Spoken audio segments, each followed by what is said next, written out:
So tonight we are at LaTeDa, which is a restaurant here in Key West. And it's decorated for Christmas already. It looks lovely.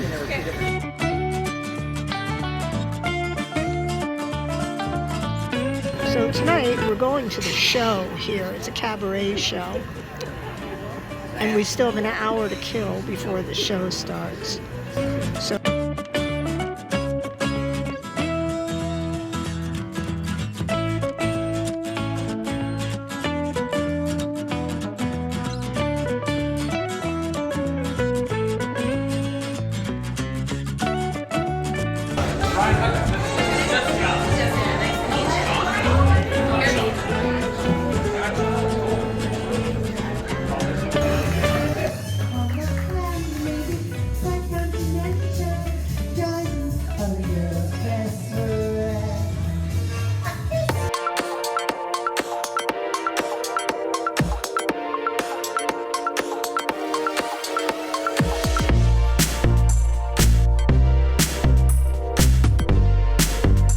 audience participation in the show. So on the count of three, everyone give me a fabulous little ooh ah. 1, 2, 3. Ooh. Ah. Excellent. Oh, now Mary, darling, you know the difference between ooh and ah, don't you, dear? No, girl, it's about 3 inches.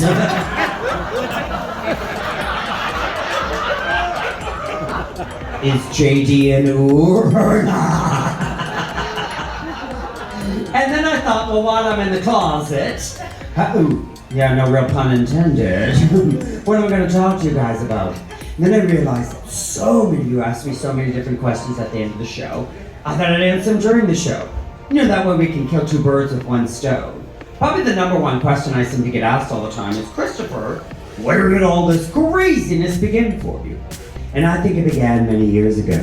You see, one day, I was putting on my makeup, you know, for kindergarten. And I had remembered that it was show and tell. Oh, well, I immediately ran into my sister's room. I grabbed her white go-go boots, a mini skirt, a halter top, a hairpiece, some white frosted lipstick, and my brand new record. I took off for school. I quickly changed in the bathroom, arrived in class, put on the record.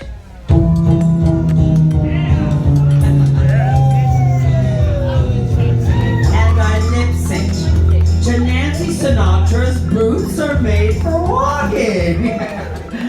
After the teacher regained consciousness, she sent me down to the principal's office. I thought, oh my God, encore! And that's when my teachers found out that I thought differently than all the other kids in school. Ooh, I remember I had a teacher in grade 3. She used to love to ask me questions all the time, just to see what my crazy answers would be to them. I remember one day she turned to me, she said, all right, Christopher, I have a question for you. It's going to be mathematical. There are 3 birds sitting on a fence. A farmer comes out and shoots one of the birds. How many are there? I thought for a moment and I said, none. She said, why would you say that, dear? I said, well, when he shoots one of the birds, the other 2 will get scared and they'll fly away. She said, no, dear. Maybe 2 left. But I like the way you think. I said, teacher. She said, yes. I said, I have a question for you. There are 3 ladies eating ice cream. One was licking it, one was biting it, one was sucking on it. Which one is married? She said, well, I don't know. I suppose the one sucking on it. I said, no, the one wearing the wedding band, but I like the way you think.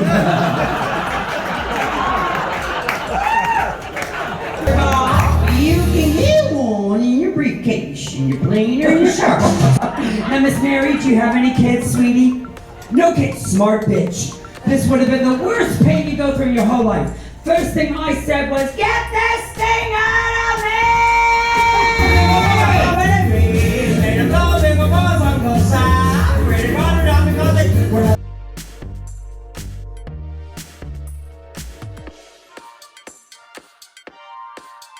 so well that the other day he gave away a condo for no particular reason whatsoever.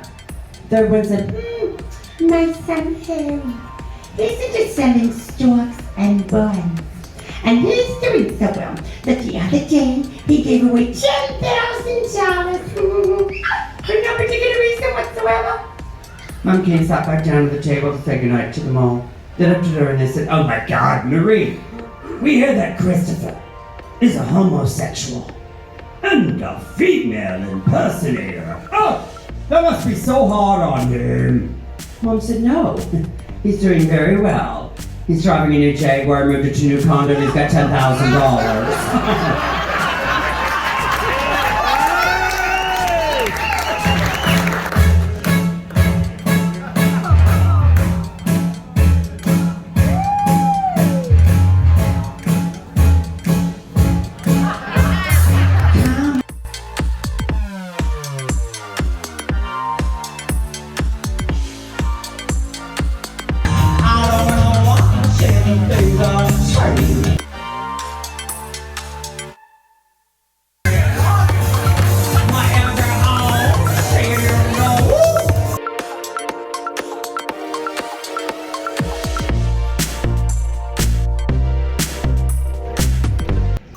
Here's where we are, and here's where our hotel is, right here.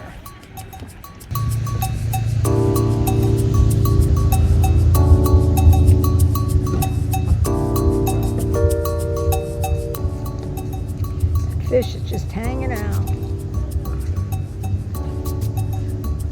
Must be looking for food over there because it swam over there real fast. Now it's just staying put.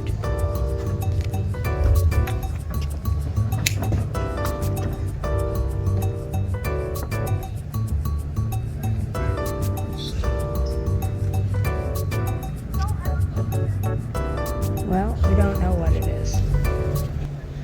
That in the water here in the Keys is so clear. It looks like there's a baby barracuda here hiding out by the roots of the mangroves. This is where the little baby fish come, so they hide in here among the roots from the bigger fish. And it looks like he's waiting for breakfast. Speaking of breakfast, we should go down to the Italian bakery. The Italian bakery? Oh, you mean the French bakery. But of course, we should go to the French bakery. Let's go. Come, little barracuda, we go eat breakfast. So here we have golf carts for rent. We have bicycles for rent.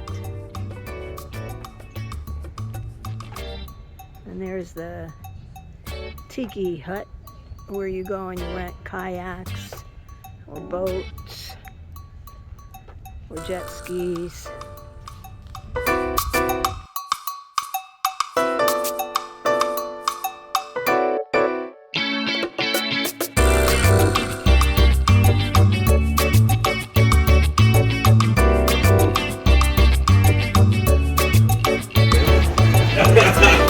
Yes, my dear. No, my dear.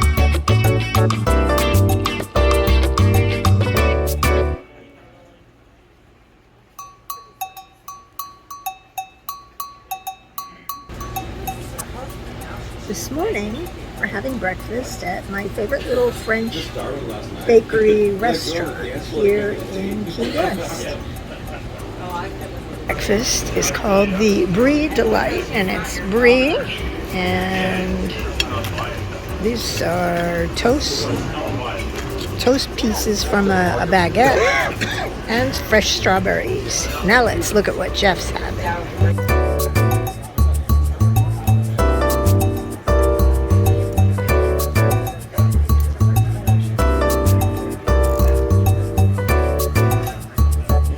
If it were a little more liquidy, it would ooze all over your salad.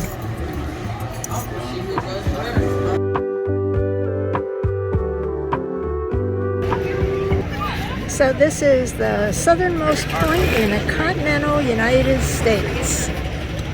And people come here and they stand in a long line to get their picture taken next to the southernmost point. But today we're just going to sit in front of it. We are at the southernmost point in the United States.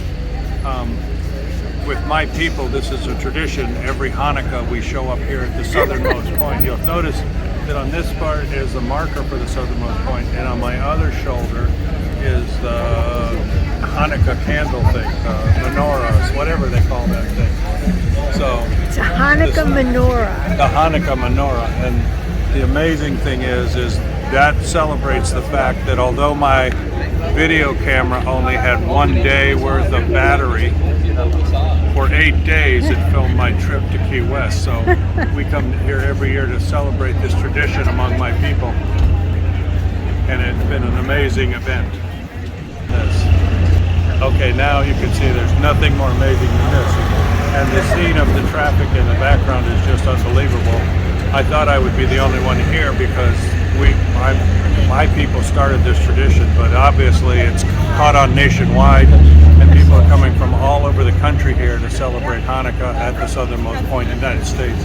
I would say next year, make your booking early because there may not be space here in Key West. It might just be a flood of people, like hundreds of people. People from the Sahara Desert might walk here just to be here for 40 days and 40 nights. I might be getting it all confused at the moment, but I think it's a tradition everyone should join in and celebrate Hanukkah at the southernmost point in the United States. Take two. Hi, Ann. Here you are at the southernmost point in the United States. You'll notice all of your friends have come here to celebrate Hanukkah with the Shabbat. It's You see the Shabbat in the background. Chabad. Chabad in the background. So I noticed that this is probably going to be a tradition. This year is going to be more and more famous as we slowly zoom back a little bit. And you'll notice that your people will be coming here every Hanukkah to celebrate this at the southernmost point in the United States. And any words you'd like to say? Happy Hanukkah. Oh, good. Very nice. Okay.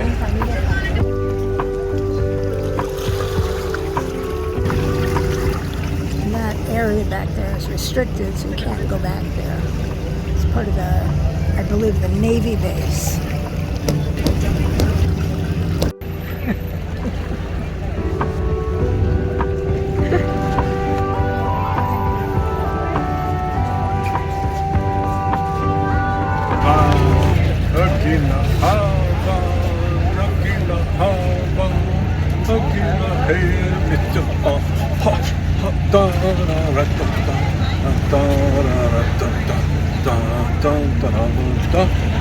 Okay, and this is Jeff's rendition If I of was a rich man,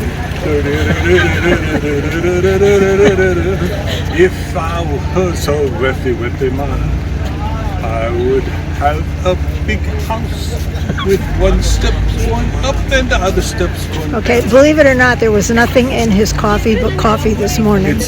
I'm new to the tradition, so you have to understand that some of it comes out a little bit scrambled, but I have a feeling that many future traditions will realize that this is quite a creative use of PVC plumbing painted genuine gold, so that people realize that that is not a plumbing fixture, but a religious instrument.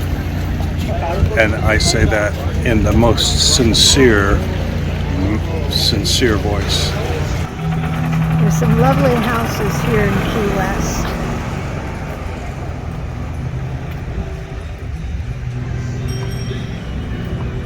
This one was the J. Vining and Florida Curry Harris house.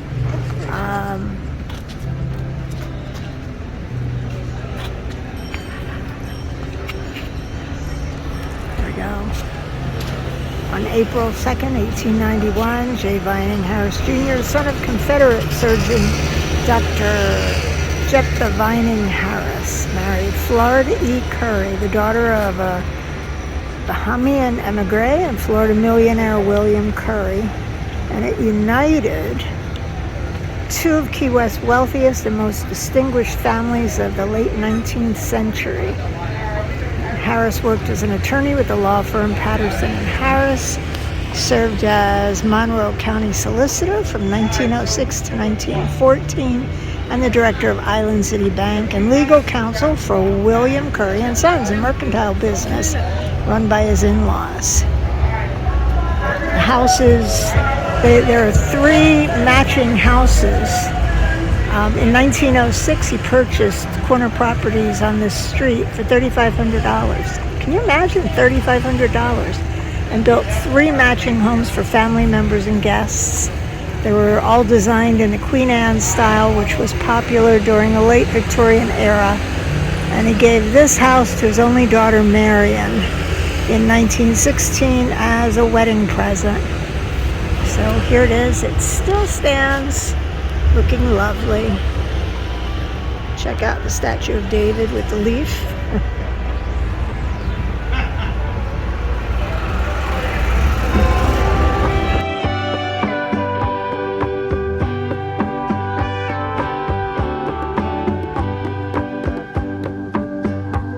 So here we are at the Key West Lighthouse.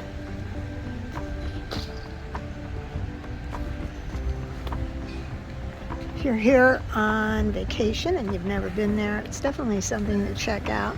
There's a real nice view from the top, right out into the ocean. So there is a slight admission charge to get in, but definitely something to check out.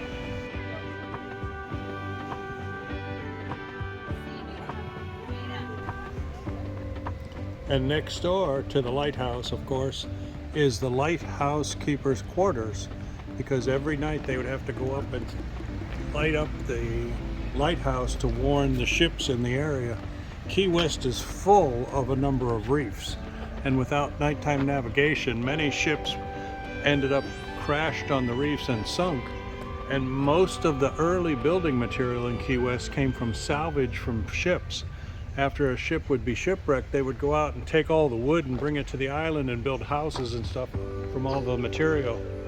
So the lighthouse and the lighthouse keepers were very important in early Key West history.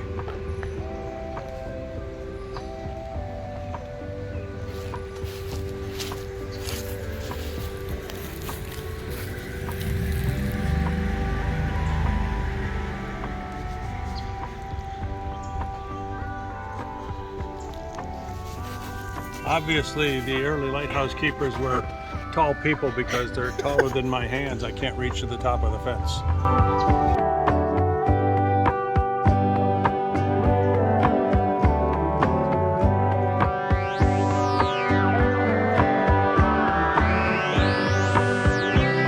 Take a look at the trunk of those trees. Pretty cool. Oh, they're called banyan trees.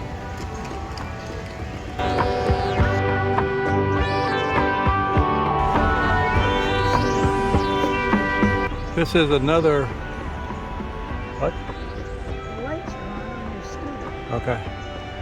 This is another view of the Key West Lighthouse Keeper's House. And of course, when it was built, there was no air conditioning. So the building is elevated up off the ground about 2 or 3 feet. There's a wraparound porch and a tall roof with a cupola on the top. That lets the heat get out. So this was the standard way of building in the South before the invention of air conditioning.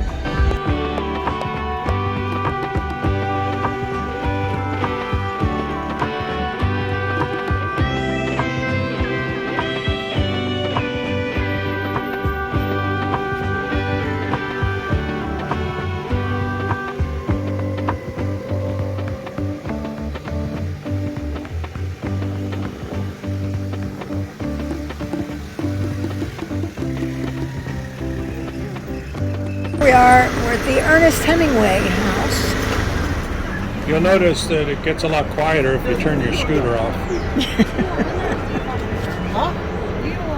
And then there are people who just walk right through your video. You're not in the video. Well, here we are taking a secret look over the fence at the Hemingway house. We have been here before and toured it, and it is very interesting. because Ernest Hemingway built this house, and his wife built a swimming pool when Ernest was in Paris. And their legend is that when Ernest returned, he gave his wife a penny because he said that was the only money he had left after his wife built a very expensive swimming pool here. But the great story, so you got to come and see it. Well, here we are outside the Ernest Hemingway estate on Key West, Florida. You'll notice that in order to make you pay money, they put a brick wall up all around the house. I find that very offensive. I find that there's no reason you need to pay to see this national treasure on a historic vehicle. Of course, they do put the fence around to keep the six-toed cats, which Ernest Hemingway is famous for six-toed cats. I don't know why, I don't know how. There was like a five-toed cat, he saw a six-toed cat, he said, "Hey, I want you to be my mate, I want you to be my six-toed cat." And there it was, there's the Hemingway house. All right. Part of the legend, part of the magic, part of the allure of Key West. So we're just sort of doing a quick peek, just so you get a sense of the property. It's always exciting to see those, I think they're called polydactyl cats, with 6 little toes on their paws. There's more houses in the neighborhood. This is just across the street from Ernest Hemingway's house. And of course the lighthouse is right there behind the houses.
This is the beach in Key West.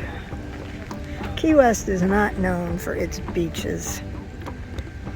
I mean, it's pretty tacky if you ask me. Not my kind of beach, especially coming from Naples, Florida, where we have gorgeous beaches. But there are people who come here and they want to go on the beach.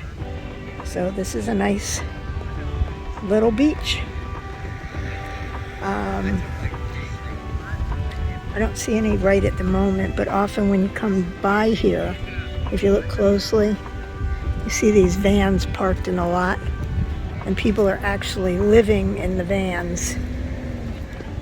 It's against the law to do that, but every now and then you may catch somebody like airing out his clothes or something on a clothesline.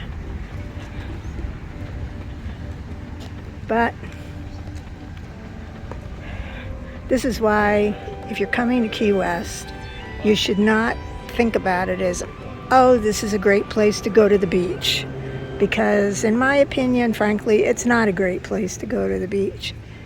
Stay at a hotel with a swimming pool or a nice resort.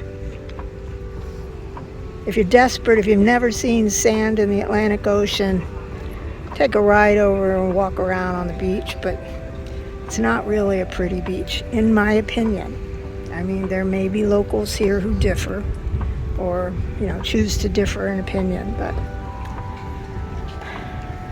So this is the Key West beach. Here, a lot of people like to just come and walk down the pier. I don't see anybody fishing today, but I would imagine you could fish off the pier.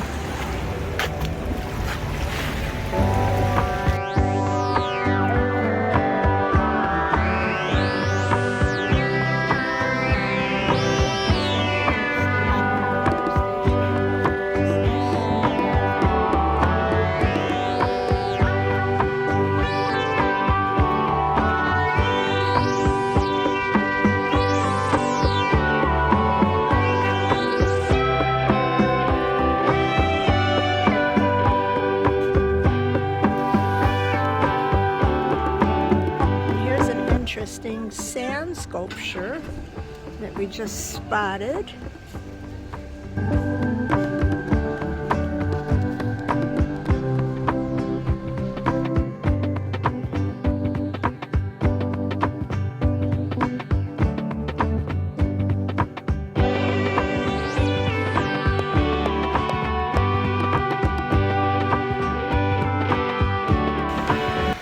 This is Louies Backyard. It's a very popular, sort of upscale restaurant here in Key West.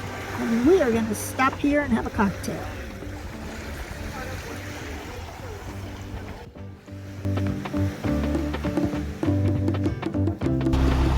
And of course, there is Louies.